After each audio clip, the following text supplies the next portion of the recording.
welcome to my YouTube channel in English literature class. Today we will study chapter number 8, Memories of Childhood, from your course book Vistas of class 12.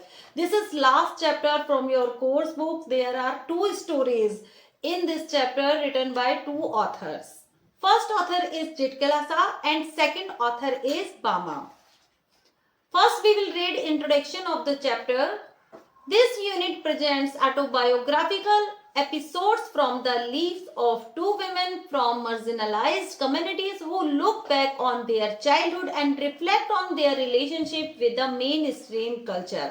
ये जो chapter, ये जो unit आपके book में दी गई है, ये एक ऑटोबायोग्राफिकल एपिसोड्स, इसका मीनिंग है कि ये टू ऑथर्स की ऑटोबायोग्राफी से लिया गया है। अब ये जो दोनों ही औरतें, ये कहां से बिलोंग करती थी? ये मार्जिनलाइज्ड कम्युनिटी से बिलोंग करती थी। सबसे पहले हम मार्जिनलाइज्ड का मीनिंग समझ लेते हैं। इसका मीनिंग होता है किसी व्यक्ति के साथ या किसी समूह के लोगों के साथ जब पार्शियलिटी की जाती है, उनको उनके अधिकार ना देना या समाज में उनको इम्पोर्टेंस नहीं देना। तो ये दोनों ही औरतें मार्जिनलाइज्ड कम्युनिटी से बिलोंग करती थी और जब ये अपने बचपन में दोबारा से झांक के देखती हैं या उन दिनों को याद करती हैं कि इनके साथ कितना भेदभाव किया गया था बचपन में, तो इन्होंने अपनी ऑटोबायोग्राफी लिखी और उसी से ही यहाँ पर टू स्टोरीज आपके चैप्टर में दी गई हैं। The first account is by an American Indian woman born in the late 19th century. The second is by a contemporary Tamil Dalit writer. अब ये जो फर्स्ट ऑथर हैं जिटकलासा, ये एक अमेरिकन इंडियन वुमेन है और इनका जो जन्म है लेट 19th सेंचुरी के आसपास माना जाता है। और जो सेकंड ऑथर है जिनका नाम है बामा, ये एक तमिल दलित राइटर हैं और इनका जन्म भी 19th सेंचुरी के आसपास माना जाता है। Gertrude Simmons Bonnin, born in 1876, was an extraordinarily talented and educated Native American woman who struggled and triumphed in a time when severe prejudice prevailed towards Native American culture and women. Zitkala Sa का full name Gertrude Simmons Bonnin है और इनका जन्म 1876 में हुआ था और ये एक्स्ट्राऑर्डिनरी मींस बहुत ही ज्यादा टैलेंटेड थी और एक एजुकेटेड नेटिव अमेरिकन वुमेन थी। ट्रायम्फ का मीनिंग होता है जीत जाना या जीत की खुशी मनाना। सवेयर का मीनिंग होता है सीरियस और प्रिजुडिस का मीनिंग होता है पार्शियलिटी। प्रिवेल्ड का मीनिंग होता है प्रचलन। जिटकलासा ने अपनी लाइफ में बहुत ज्यादा स्ट्रगल किया और उन्होंने एक टाइम में जीत भी हासिल की जिस टाइम पर नेटिव अमेरिकन लोगों के साथ और उनकी औरतों के साथ बहुत ही ज्यादा पार्शियलिटी की जाती थी। As a writer she adopted the pen name Zitkalasa. As a writer उन्होंने अपना नाम क्या रखा? Zitkalasa. And in 1900 began publishing articles criticizing the Carlisle Indian school. 1900 में इन्होंने आर्टिकल्स लिखने स्टार्ट किए और इनके आर्टिकल्स पब्लिश भी हुए और इन्होंने अपने आर्टिकल्स में किसको क्रिटिसाइज किया है? कार्लाइल इंडियन स्कूल को क्रिटिसाइज किया है क्योंकि इस स्कूल में नेटिव अमेरिकन्स के साथ बहुत ही बुरा व्यवहार किया जाता था और उनका शोषण भी किया जाता था। Her works criticize dogma and her life as a Native American women was dedicated against the evils of oppression. इन्होंने अपने वर्क में पॉलिटिक्स को, मैनेजमेंट को, जो वहां की व्यवस्था थी उसको क्रिटिसाइज किया है, उसकी कमियां निकाली हैं और as a Native American women उन्होंने हमेशा बुराई के खिलाफ एक लड़ाई लड़ी। सबसे पहले नेटिव अमेरिकन्स को क्लियर कर लेते हैं। नेटिव अमेरिकन्स को इंडिजिनस पीपल भी बोला जाता है। इनके जो एंसेस्टर हुआ करते थे पुराने जमाने में, वो हंटर का काम किया करते थे, तो इनका एक विशेष ग्रुप था। लेकिन जब ये एशिया से नॉर्थ अमेरिका और साउथ अमेरिका में माइग्रेट कर गए, ठीक है, तो इनके साथ अमेरिका में बहुत ही बुरा व्यवहार किया जाने लगा। इनको एक छोटी जाति के रूप में देखा जाने लगा। इनके ग्रुप को या इनके समूह को या इनकी कम्युनिटीज को एक छोटी जाति के रूप में अमेरिका में देखा जाने लगा। हम यहाँ पर ये भी कह सकते हैं कि जो ब्लैक अमेरिकन होते हैं और व्हाइट अमेरिकन के बीच में भी डिफरेंसेस देखने के लिए मिलते हैं। तो इसी तरीके से ये नेटिव अमेरिकन है जो कि नॉर्थ अमेरिका और साउथ अमेरिका से बिलोंग करते थे। अब नेक्स्ट स्टोरी की जो राइटर हैं उनका नाम है बामा।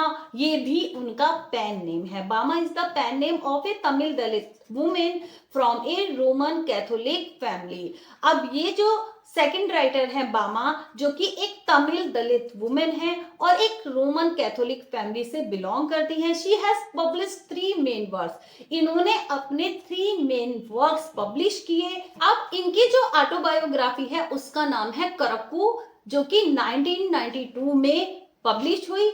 एक नॉवल संगति 1994 में पब्लिश हुआ and a collection of short story Kisumbukkaran, ठीक है, ये 1996 में पब्लिश हुई। The following excerpt has been taken from Karukku. Karukku means palmyra leaves which with their serrated edges on both sides and like double edged। अब इस chapter में जो second story है जिसकी राइटर है बामा, ये स्टोरी भी उनकी ऑटोबायोग्राफी से ली गई है जिसका नाम है करक्कू। अब इसका मीनिंग होता है, करक्कू का मीनिंग होता है पामायरा लीव्स। खजूर के पेड़ की जो पत्तियां होती हैं उनको करक्कू बोला जाता है। ये एक तमिल वर्ड है। सिरेटेड का मीनिंग होता है नुकीली या दांतेदार। सिरेटेड एजेस, अब आपने देखा होगा खजूर के पेड़ की जो पत्तियां होती हैं कितनी नुकीली होती हैं और डबल एज स्वॉर्ड की तरह लगती हैं, जिस तरीके से 2 धारियों की तलवार होती है। By a felicitous pun, the Tamil word karaku containing the word karu, embryo or seed also means freshness, newness। felicitous pun का मीनिंग होता है ऐसे शब्दों को यूज करना जिनसे आपको खुशी मिले, जिनको पढ़कर आपको खुशी मिले। अब ये जो करक्कू जो वर्ड लिया गया है ये एक तमिल वर्ड है जिसका मीनिंग होता है एम्ब्रियो। एम्ब्रियो का मीनिंग होता है early stage of human, animals and plants. सभी को मिला के इन सभी शब्दों का जो मीनिंग है वो है फ्रेशनेस और newness. Now I start to explain first story of the chapter, the cutting of my long hair. इसके ऑथर कौन है? चित्कला सा। अब देखिए चित्कला सा का एडमिशन कलाइल इंडियन स्कूल में हो जाता है। ये एक बोर्डिंग स्कूल हुआ करता था। अब ऑथर का ये पहला दिन है और इनको बहुत ज्यादा डर लग रहा था क्योंकि वहां पर स्टूडेंट्स के साथ बहुत ही बुरा व्यवहार किया जाता था, बच्चों को टॉर्चर किया जाता था और उनको हाई सोसाइटी में बैठने के कुछ ट्रेडिशन सिखाए जाते थे, कल्चर सिखाए जाते थे। तो ऑथर आज बहुत ज्यादा डरी हुई थी क्योंकि ये उनका पहला दिन था। अब ये जो स्टोरी है ये उनके चाइल्डहुड की ही है। The first day in the land of apples was a bitter cold one, for the snow still covered the ground and the trees were bare। आज ऑथर का पहला दिन था और ये जो स्कूल था ये कहाँ पर था? Land of apples. मीन्स इस जगह पर एप्पल्स के ट्री थे और इतनी ज्यादा ठंड थी कि स्नो ने पूरे ग्राउंड को कवर्ड कर दिया था और ट्रीज पर पत्ते भी नहीं थे। A large bell rang for breakfast, its loud metallic voice crashing through the belfry overhead and into our sensitive ears। Author बताती हैं कि उनके जो ईयर्स हुआ करते थे ना वो काफी सेंसिटिव हुआ करते थे। ये जो नेटिव अमेरिकन लोग थे इनको ज्यादा शोर शराबे में रहने की आदत नहीं थी, तो ऑथर के जो ईयर्स थे वो काफी सेंसिटिव थे। तभी एक बड़ी सी बेल बजती है जो उसकी जो वॉइस थी ना वो उनके कानों में चुभ रही थी। उसकी मेटेलिक वॉइस उनके कानों में शोर मचा रही थी। The annoying clatter of shoes on bare floors gave us no peace। अब वहां पर एक जो हार्श नॉइस आ रहा था, एक जो शोर आ रहा था वो किस चीज का आ रहा था? शूज के क्लैटर का। फ्लोर पर शूज की आवाजें आ रही थी, चलने की आवाजें आ रही थी और ये काफी एनोइंग था जिससे ऑथर को बहुत ज्यादा परेशानी हो रही थी और उनके जो मन की शांति थी वो भंग हो रही थी। काफी शोर महसूस हो रहा था उनको। The constant clash of harsh noises with an undercurrent of many voices murmuring an unknown tongue. अब जब वो आगे चलती हैं तो उनको कुछ लोग अननोन टंग में, एक अननोन भाषा में बातें करते हुए सुनाई देते हैं। तो ये जो हार्श वॉइस थी ना, जो बहुत ज्यादा कड़क आवाजें थी या बहुत ज्यादा कठोर आवाजें थी जिससे वहां की शांति भंग हो रही थी, वहां पर थोड़ी सी भी पीस नहीं थी। अंडरकरंट का मीनिंग है अंदर ही अंदर कुछ अनुभव करना। तो उनको ये अनुभव होता है कि यहाँ पर बहुत ज्यादा शोर है, शूज की आवाजें आ रही हैं, बैल के मेटलिक साउंड आ रहे हैं और कुछ लोग जो कि अननोन टंग में बातें कर रहे हैं। Made a bedlam within which I was securely tied. Bedlam का मीनिंग होता है हंगामा। अब इन सभी वॉइसेस से, इन सभी आवाजों से एक तरीके का हंगामा क्रिएट हो रहा था। अब इस हंगामे के बीच वो सिक्योरली बंधी हुई थी, वो कहीं भी जा नहीं सकती थी, क्योंकि इस स्कूल में उसका एडमिशन हो चुका था और वो वहां पर बंध चुकी थी। एंड दो my spirit tore itself in struggling for its lost freedom, all was useless। और उनकी जो स्पिरिट थी, जो कि लगातार स्ट्रगल कर रही थी अपनी खोई हुई फ्रीडम को पाने के लिए, वो सभी यूजलेस था। A pale faced woman with white hair came up after us। तभी एक पेल फेस वुमेन, एक कलरलेस फेस वाली, उसका जो फेस था बिल्कुल फीका पड़ गया था, जरा सा भी कलर नहीं था उसके फेस पे, बिल्कुल पीला पड़ गया था। तो एक पेल फेस वुमेन जिसके व्हाइट हेयर थे वो हमारे पीछे आ जाती है। We were placed in a line of girls who were marching into the dining room. और हम लोगों को लाइन बना के मार्च करते हुए डाइनिंग रूम में ले जाया गया। These were Indian girls in stiff shoes and closely clinging dresses। अब देखिए यहाँ पर इंडियन गर्ल्स वर्ड यूज हुआ है, तो ये लड़कियां इंडिया से बिलोंग नहीं करती थी, नेटिव अमेरिकन को ही इंडियन गर्ल्स यहाँ पर बार बार बोला जाएगा, क्योंकि नेटिव अमेरिकन को बाद में इंडियन नाम से ही रिप्लेस कर दिया गया था, बाद में इनको इंडियन बोला जाने लगा था। तो आप ये ना समझे कि इंडिया के लोग हैं, ये नेटिव अमेरिकन ही हैं। तो यहाँ पर ये जो इंडियन गर्ल्स दिखाई दे रही थी, इन लोगों ने क्या पहना हुआ था? जो वहां पर लड़कियां थी उन लोगों ने स्टिफ शूज पहने हुए थे और क्लोजली किंगिंग, बहुत ही टाइट ड्रेसेस पहनी हुई थी। The small girls wore sleeved aprons and shingled hair. और छोटी लड़कियों ने क्या पहना हुआ था? छोटी लड़कियों ने स्लीव्ड वाले एप्रन्स पहने हुए थे और उनकी हेयर स्टाइल कैसी थी? Shingled hair. ये हेयर स्टाइल अमेरिका में बहुत पहले चला करती थी, आप इस पिक्चर में देख सकते हैं। As I walked noiselessly in my soft moccasins, I felt like sinking to the floor for my blanket had been stripped from my shoulders। अब ऑथर बताती है कि मैं बहुत ही धीरे धीरे अपने मोकासिन्स को पहन के चल रही थी। उन्होंने सॉफ्ट लेदर के शूज पहने हुए थे जिनसे बिल्कुल भी शोर नहीं हो रहा था। तो ऑथर बताती है कि मैं धीरे धीरे अपने सॉफ्ट मोकासिन्स को पहन के नॉइसलेसली, बिना किसी शोर के चल रही थी, लेकिन मैंने अपना सर फ्लोर की तरफ झुकाया हुआ था, क्योंकि मैंने जो एक ब्लैंकेट ओढ़ा हुआ था वो मुझसे छीन लिया गया था। I looked hard at the Indian girls who seemed not to care that they were even more immodestly dressed than I in their tightly fitting clothes। Author बताती हैं कि जब मैंने सामने खड़ी हुई लड़कियों की तरफ देखा जो कि इंडियन गर्ल्स थी, इंडियन गर्ल्स का मीनिंग है नेटिव अमेरिकन की जो लड़कियां थी, उनको जरा सी भी केयर नहीं थी कि कितनी भद्दी ड्रेस उन्होंने पहनी हुई थी, मुझसे भी ज्यादा, और वो अपनी टाइटली फिटिंग ड्रेस में बहुत ज्यादा बुरी लग रही थी, बहुत ज्यादा भद्दी लग रही थी। इमोडेस्टली का मीनिंग है अभद्र या अशिष्ट। While we marched in, the boys entered an opposite door। तभी जैसे ही हम मार्च करते हुए जा रहे थे तो लड़के दूसरे दरवाजे से आ रहे थे। I watched for the 3 young braves who came in our party। तभी मैंने 3 लड़कों को देखा, 3 बहादुर लड़कों को देखा जो कि हमारी पार्टी में शामिल हुए। I spied them in the rear ranks looking as uncomfortable as I felt। मैंने उनको पीछे से देखा और वो लोग भी इतने ही अनकंफर्टेबल फील कर रहे थे जितना कि मैं फील कर रही थी। A small bell was tapped and each of the pupils drew a chair from under the table। तभी एक स्मॉल बेल बजती है और सभी pupils, सभी स्टूडेंट्स टेबल के नीचे से अपनी अपनी चेयर को बाहर खींचते हैं।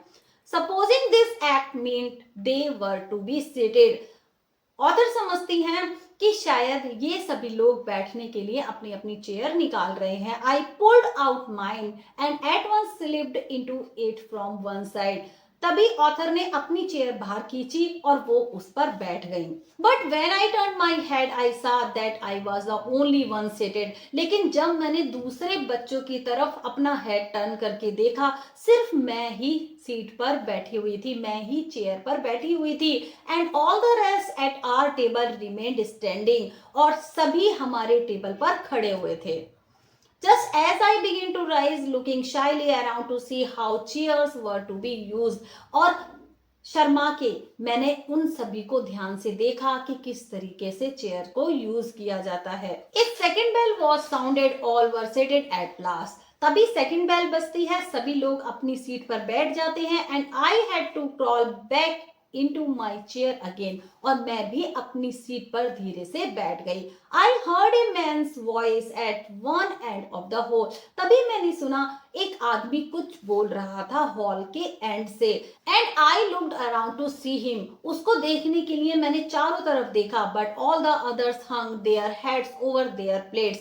लेकिन सभी के जो हेड थे वो अपनी प्लेट्स की तरफ टेबल पर झुके हुए थे। At the long chain of tables I caught the eyes of A pail face women upon मी। और जैसे ही मैंने अपने टेबल पर बैठे हुए सभी लोगों की तरफ देखा, तो वो जो पेल फेस वुमेन थी वो मुझे देख रही थी। Immediately I dropped my eyes, wondering why I was so keenly watched by the strange woman। तभी अब मैंने अपनी आंखों को नीचे झुका लिया और मैंने देखा, मुझे इस बात पर बहुत ही ज्यादा आश्चर्य हुआ कि वो जो पेल फेस वुमेन थी वो मुझे इतनी देर से देख रही थी। The man ceased his muttering and then a third bell was tapped. तभी वो आदमी जो हॉल के एंड से कुछ बोल रहा था, शायद वो कोई प्रेयर बोल रहा था जो खाना खाने से पहले की जाती है, उसकी आवाज आनी बंद हो जाती है। अब थर्ड बेल लग चुकी थी। Everyone picked up his knife and fork and began eating. और हर कोई अपना नाइफ उठाता है और अपना फॉर्क उठाता है और खाना खाना स्टार्ट कर देता है। I began crying instead. लेकिन ऑथर खाना खाने की जगह पर रो रही थी। For by this time I was afraid to venture anything more. इस टाइम पर वो और ज्यादा वेंचर नहीं देखना चाहती थी। वो इतनी ज्यादा डर गई थी ये सिस्टमेटिक वे देखने से कि एक बेल बजी तो आपको ब्रेकफास्ट के लिए मार्च करना है, एक बेल बजेगी तो आपको प्रेयर करनी है, एक बेल बजेगी तो आपको खाना खाना स्टार्ट करना है। तो ये जो सारा सिस्टम था ना, इसको देखकर ऑथर काफी डर जाती है और वो अब और ज्यादा वेंचर नहीं देखना चाहती थी। But this eating by formula was not the hardest trial in the first day। लेकिन ये जो ईटिंग फॉर्मूला था, आज जो ये खाना खाने का जो तरीका था ना, ये सबसे हार्डेस्ट ट्रायल नहीं था जो कि पहले दिन हुआ था। अभी इससे भी ज्यादा हार्ड कुछ होने वाला था। Late in the morning my friend Judewin gave me a terrible warning. तब अगले दिन सुबह में मेरी फ्रेंड ने मुझे एक टेरिबल वार्निंग दी और मुझे बताया, Judwin knew a few words of English and she had overheard the pale-faced woman talk about cutting our long heavy hair। जुडविन ने ऑथर को बताया कि वो जो पेल फेस वुमेन है ना, वो पेल फेस वाली जो औरत है वो हमारे बालों को काटने के लिए बातें कर रही थी। Our mothers had taught us that only unskilled warriors who were captured had their hair singled by the enemy। Author ने अपनी फ्रेंड को बताया कि उनकी माँ कहा करती थी कि जो अनस्किल्ड योद्धा हुआ करते थे, जो कि युद्ध के मैदान में हार जाते थे, तो तब दुश्मन उनको पकड़ लेते थे तो उनके बालों को कटवाया जाता था। Among our people short hair was worn by mourners and singled hair by cowards। Author बताती हैं कि हम लोगों में तो जब किसी का शोक मनाते हैं तो जो शोक करने वाले लोग हैं वो अपने बालों को कटवा देते हैं, और जो सिंगल हेयर किए जाते हैं वो तो कायर लोग करते हैं। अपने बालों को जो छोटा छोटा काट लेते हैं ना, वो तो कायरता की निशानी है। We discussed our fate some moments and when Judwin said we have to submit because they are strong। तभी हम लोग ये बातें डिस्कस कर ही रहे थे, हम सारे अपने जो बिलीफ थे वो डिस्कस कर ही रहे थे। तो तभी जुडविन कहती है वी हैव टू सबमिट, हमें अपने बालों को सबमिट करना ही होगा, हमें अपने बाल कटवाने ही होंगे क्योंकि वो लोग हमसे ज्यादा स्ट्रांग है। आई रिबेल्ड, मैं विरोध करूंगी। No I will not submit, I will struggle first, I answer. Author ने आंसर किया कि नहीं, मैं अपने बालों को नहीं कटवाऊंगी, मैं सबसे पहले स्ट्रगल करूंगी। I watched my chance and when no one noticed I disappeared. Author बताती हैं कि जब उनकी चांस आई तो कोई भी जब उनको देख नहीं रहा था तो वो वहां से गायब हो जाती हैं। I crept up the stairs as quietly as I could in my squeaking shoes. My moccasins had been exchanged for shoes. Author धीरे धीरे से सरकती हुई स्टेयर्स की तरफ जाती हैं और वो चुपचाप अपनी शूज से कोई भी आवाज नहीं करती हैं। उनके जो मोकासिन्स थे, जो उनके सॉफ्ट लेदर के जो शूज थे, उनको अब शूज में एक्सचेंज कर दिया गया था। तो वो चुपचाप कोई भी साउंड नहीं करती हैं अपने शूज से और धीरे धीरे खिसकते हुए वो स्टेयर्स की तरफ जाना शुरू कर देती हैं। Along the hall I pass without knowing whither I was going. वो हॉल से गुजरती हैं और बिना जाने कि वो कहाँ जा रही थी वो चलती जाती हैं। Turning aside to an open door, तभी वो एक ओपन डोर की तरफ टर्न करती हैं।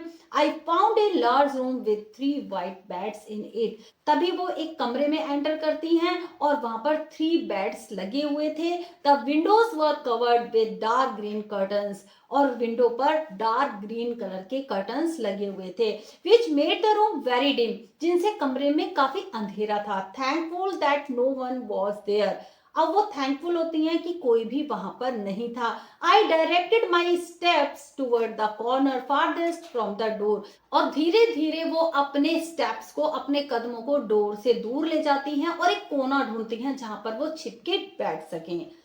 On my hands and knees I crawled under the bed. तभी वो अपने हाथों को और अपने घुटनों को नीचे रखती हैं और धीरे धीरे क्रॉल्ड करते हुए बेड के अंदर खिसक जाती हैं। And huddled my self in the dark corner, huddled का मीनिंग होता है सिमट के बैठना, और बेड के नीचे डार्क कॉर्नर में, अंधेरे में वो सिमट के बैठ जाती हैं। अब देखिए, बाल को कटवाने के डर से वो एक कमरे में घुस जाती हैं। वहां पर जो बेड लगे हुए थे उनमें से एक बेड के नीचे वो छिप जाती हैं। From my hiding place I peered out, shuddering with my fear whenever I heard footsteps near by. और उन्होंने अपने हाइडिंग प्लेस से बाहर जाके देखा, उनको लगा कि शायद कुछ फुट स्टेप्स की साउंड आ रही है, और वो जो साउंड थी वो और ज्यादा पास आती चली जा रही थी। तो उन्होंने अपने हाइडिंग प्लेस से, जहां पर वो छिपी हुई थी, वहां से बाहर झांक के देखा। पियर्ड का मीनिंग होता है झांकना, शडरिंग का मीनिंग होता है कांपना। तो वो जैसे ही बाहर झांक के देखती हैं वो कांप रही थी, और फुट स्टेप्स की जो साउंड थी वो और उनके पास आती चली जा रही थी। दो in the hall loud voices were calling my name, और हॉल में उनका नाम पुकारा जा रहा था, बहुत तेज आवाजें लगाई जा रही थी। And I knew that even Judewin was searching for me, और मुझे पता था मेरी फ्रेंड जुडविन जो कि मुझे ढूंढ रही थी। I did not open my mouth to answer, author ने अपना मुंह बिल्कुल भी नहीं खोला आंसर करने के लिए। जब उनको आवाजें लगाई जा रही थी तो वो आंसर नहीं करती हैं। Then the steps were quickened and the voices became excited, तब फुट स्टेप्स की आवाजें और ज्यादा तेज हो जाती हैं, पैरों के चलने की जो आवाजें थी वो और ज्यादा तेज हो जाती हैं। The sounds came nearer and nearer, अब ये जो आवाजें थी ये और ज्यादा पास आती चली जा रही थी। ऑथर बताती हैं कि जो लोग मुझे आवाजें लगा रहे थे वो धीरे धीरे, वो जो आवाजें थी वो मेरे पास आ रही थी। मीन्स जो भी उनको ढूंढ रहा था वो उस कमरे में एंटर कर रहा था, मीन्स उनके पास आ रहा था। Women and girls enter the room, तभी उन्होंने देखा कुछ औरतें और लड़कियां रूम में एंटर करती हैं। I held my breath and watched them open closed doors and peep behind large trunks. Author ने अपनी सांस एकदम से रोक ही ली थी, वो बिल्कुल भी शोर नहीं मचा रही थी, अपनी सांस को एकदम से रोक लिया था। तब उन्होंने लड़कियों को देखा कि उनको क्लोजेट डोर्स, अलमारियों के दरवाजों के पीछे ढूंढा जा रहा था, और जो बड़े बड़े ट्रंक्स थे, बॉक्स थे, उनके पीछे उनको ढूंढा जा रहा था। Someone through up the curtains, तभी किसी ने कर्टन्स हटा दिए, जो विंडो पे लगे हुए थे उन कर्टन्स को हटा दिया। And the room was filled with sudden light, और रूम में अचानक से रोशनी हो गई। What caused them to stoop and look under the bed? I do not know. तो ऑथर बताती हैं कि पता नहीं क्या हुआ कि किसी ने मुझे बेड के नीचे झांक के देख लिया. I remember being dragged out, though I resisted by kicking and scratching wildly. Author बताती हैं वो जब याद करती हैं कि किस तरीके से वो विरोध कर रही थी. रेजिस्टेड का मीनिंग होता है विरोध करना. किस तरीके से किकिंग कर रही थी, वो अपने हाथ पैरों को मार रही थी, स्क्रैचिंग कर रही थी, नखून मार रही थी, लेकिन उसके बावजूद भी उनको बेड के नीचे से खींच कर बाहर निकाला गया. In spite of myself I was carried downstairs and tied fast in a chair. और इन सभी के बावजूद मुझे खींच के सीढ़ियों से नीचे ले जाया गया और मुझे एक चेयर पर कस के बांध दिया गया. I cried aloud. मैं तेज से रो रही थी. Shaking my head all the while until I feel the cold blades of the scissors against my नेक.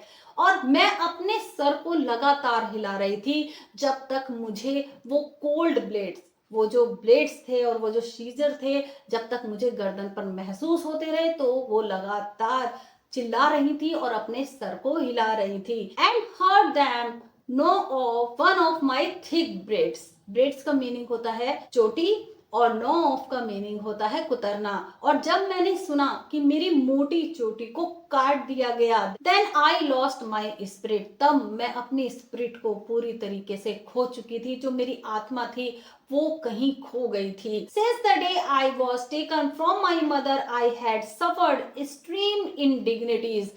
उस दिन से मुझे ये लगने लगा कि मैं अपनी माँ से पूरी तरीके से दूर हो चुकी थी और मैं अपने आप को बहुत ज्यादा अपमानित महसूस कर रही थी, क्योंकि जब उनकी चोटी काट दी गई तो वो अपने आप को बहुत ज्यादा अपमानित महसूस कर रही थी. People had stared at me. लोग मुझे घूर रहे थे. I had been tossed about in the air like a wooden puppet. और मुझे एक wooden puppet की तरह हवा में फेंका जा रहा था. And now my long hair was shingled like a coward's. और अब मेरे जो लंबे बाल थे वो किस में चेंज हो गए थे? वो सिंगल्ड हेयर स्टाइल में चेंज हो गए थे.